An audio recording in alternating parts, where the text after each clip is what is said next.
For 103.7 The Game and to 103.7thegame.com, I'm Dave Schultz at Lamson Park, where the Raging Cajuns defeated Baylor 3-1 to advance to the regional finals Sunday evening at 6 p.m. It was Jordan Wallace going the distance, giving up just one run in 7 innings of work. She started out a little bit slow, but eventually worked out the kinks. I definitely think I worked out some kinks in the last few innings that helped me and just gave me a little more confidence than the beginning of the game. I mean, early in the game, we're just trying to figure out the zone. You're talking about she's having control problems from where I sat. We're talking about inches to me. But I think control problems, I'm thinking we're calling a pitch somewhere and he's going somewhere different. I thought early on she was sharp. Freshman shortstop DJ Sanders had a little trouble in the field early in the game, but she led the way offensively with 3 base hits and scored the game-tying run.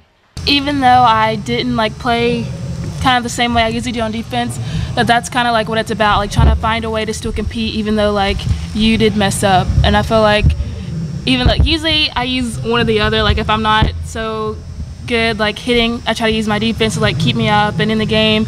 But this time, since my defense was kind of iffy, I was trying to find another way to contribute and help out the team. Baylor coach Glenn Moore was frustrated that his team didn't take advantage of the early opportunities that they did have against Wallace.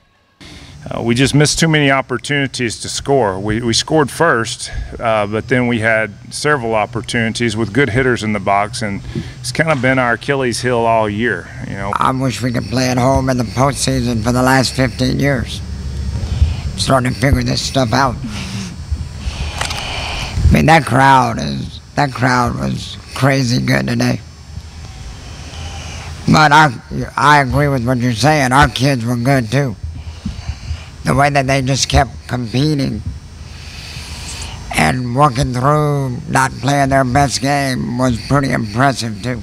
So Saturday night at Lamson Park, it's Mississippi State and Weber State for the right to play Baylor, and the winner of that ball game Saturday night will play the Cajuns 6 p.m. on Sunday. Once again, your final score from Lamson Park in Lafayette, Louisiana, the Raging Cajuns defeat Baylor 3-1. For 103.7 The Game and 103.7thegame.com, I'm Dave Schultz.